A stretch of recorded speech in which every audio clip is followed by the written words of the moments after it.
जवाहरलाल नेहरू 1947 से 1964 तक भारत के पहले प्रधानमंत्री रहे और स्वतंत्रता के बाद राष्ट्र को आरंभिक दशकों में मार्गदर्शन किया। उनके नेतृत्व में भारत को लोकतंत्र, पंथनिरपेक्षता और आर्थिक विकास की दिशा में अग्रणी भूमिका मिली। गुलजारीलाल नंदा भारतीय राजनीतिक स्तर पर एक महत्वपूर्ण व्यक्ति थे। उन्होंने भारतीय संघ के अध्यक्ष के रूप में अपने करियर की शुरुआत की और बाद में प्रधानमंत्री के तौर पर 2 बार कार्यभार संभाला, पहली बार जवाहरलाल नेहरू की मृत्यु के बाद। 27 मई 1964 से 9 जून 1964 तक कार्यवाहक प्रधानमंत्री बने। दूसरी बार लाल बहादुर शास्त्री की मृत्यु के बाद 11 जनवरी 1966 से 24 जनवरी 1966 तक दूसरी बार कार्यवाहक प्रधानमंत्री बने। उनका कार्यक्षेत्र राजनीति, शिक्षा और समाज सेवा में था। उन्होंने देश के विकास और एकता के लिए कई महत्वपूर्ण कदम उठाए और उन्हें जनता का सेवक के रूप में याद किया जाता है। उनका योगदान भारतीय राजनीति में अद्वितीय है। लाल बहादुर शास्त्री भारतीय राजनेता और पूर्व प्रधानमंत्री थे।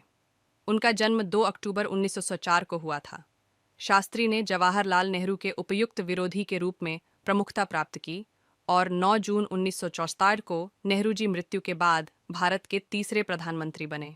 उनका उपनाम जय जवान जय किसान था, जो उनके कृषि और सैनिकों के प्रति समर्पण को दर्शाता है। उनकी मृत्यु 11 जनवरी 1966 को ताशकंद, रूस में हुई। इंदिरा गांधी भारतीय राजनीतिक इकाई कांग्रेस पार्टी की प्रमुख थीं और भारतीय इतिहास की पहली महिला प्रधानमंत्री बनी। उन्होंने 24 जनवरी 1966 से 24 मार्च 1977 तक और फिर 14 जनवरी 1980 से 31 अक्टूबर 1944 तक अपने निधन तक भारत के प्रधानमंत्री के रूप में कार्य किया। उन्हें आयरन लेडी के नाम से भी जाना जाता है। मोरारजी देसाई भारतीय राजनेता थे जिन्होंने भारतीय राजनीति में अपनी अद्भुत योगदान से अपनी पहचान बनाई और वे पहले गैर कांग्रेसी प्रधानमंत्री थे।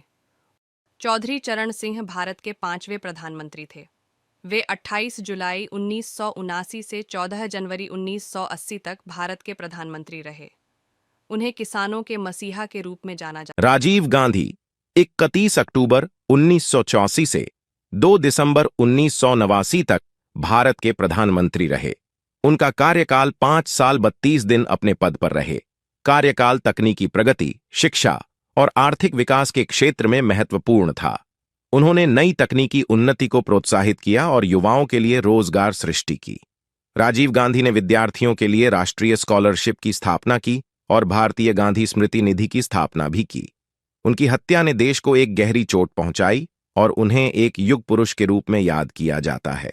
विश्वनाथ प्रताप सिंह भारत के 8वें प्रधानमंत्री रहे थे, जो कि 2 दिसंबर 1989 से 10 नवंबर 1990 तक कार्यभार संभाला। उन्होंने भारतीय राजनीति में महत्वपूर्ण भूमिका निभाई और कई मंत्रालयों में मंत्री रहे। उन्होंने कृषि, रक्षा, वित्त और विदेश मंत्री के पदों पर कार्य किया। चंद्रशेखर जी 10 नवंबर 1990 से 21 जून 1991 तक भारत के 9वें प्रधानमंत्री के रूप में कार्य किया। उनका जन्म 17 अप्रैल 1927 को उत्तर प्रदेश के बलिया जिले के एक गांव में हुआ। उन्होंने छात्र जीवन से ही राजनीति में प्रवेश कर लिया था। नरसिम्हा राव भारत के 10वें प्रधानमंत्री थे।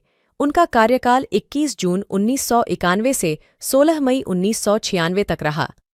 उनका पूरा नाम पपामुलापति वेंकट नरसिंह राव था। उनके काल में ही भारतीय अर्थनीति में खुलापन आरंभ हुआ। उनके कार्यकाल में मनमोहन सिंह जी ने वित्त मंत्री के रूप में कार्य किया था।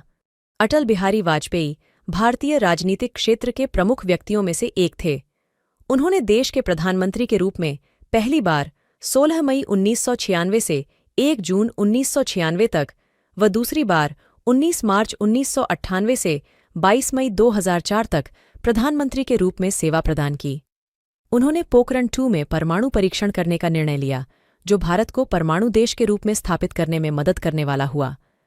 HD देवगौड़ा भारत के 11वें प्रधानमंत्री थे, जिन्होंने अपनी सेवा 1 जून 1996 से 21 अप्रैल 1997 तक सेवाएं दीं।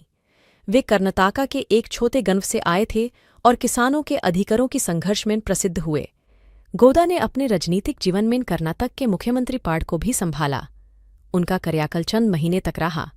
उनका योगदान भारत की राजनीति में अहम है और उन्हें लोकनायक के रूप में याद किया जाता है। इंद्र कुमार गुजराल भारत के 12वें प्रधानमंत्री रहे हैं, जिन्होंने 21 अप्रैल 1997 से 19 मार्च 1998 तक प्रधानमंत्री के रूप में सेवा दी। उनका जन्म 4 दिसंबर 1919 को हुआ था। वे एक अद्भुत राजनैतिक व्यक्तित्व थे और विभिन्न राजनैतिक पदों पर सेवा करने के बाद प्रधानमंत्री बने। मनमोहन सिंह भारत के 13वें प्रधानमंत्री के रूप में 22 मई 2004 से 26 मई 2014 तक सेवाएं दी। उन्हें उप मुख्यमंत्री रूप में पहले भी दिल्ली में देखा गया था। उनका कैरियर अर्थशास्त्र में रहा और उन्होंने विभिन्न अद्भुत पदों पर काम किया। उनकी नेतृत्व में विकासशीलता, आर्थिक सुधार और विदेशी नीतियों में सुरक्षा का पुनर्निर्माण हुआ। हाथ में कई महत्वपूर्ण निर्णयों का होना उनको एक अद्वितीय राजनीतिक व्यक्ति बनाता है, जिन्होंने देश की मुखपृष्ठि पर अपनी छाप छोड़ी। नरेंद्र मोदी भारत के 14वें प्रधानमंत्री हैं। उनका कार्यकाल 26 मई 2014 से अब तक। वह भारतीय जनता पार्टी भाजपा पार्टी के सजीव नेता हैं और गुजरात के मुख्यमंत्री रहे थे, जहां उनकी थानी बराबर प्रशासनिक क्षमताओं ने ध्यान आकर्षित किया। मोदी ने प्रधानमंत्री के रूप में अपने कार्यकाल में स्वच्छ भारत अभियान, आयुष्मान भारत जैसी महत्वपूर्ण पहलुओं को प्रमोट किया। उनकी सकारात्मक नीतियां और नेतृत्व क्षमताएं उन्हें एक व्यापक रूप से पहचाने जाने वाले राजनेता बना रही हैं।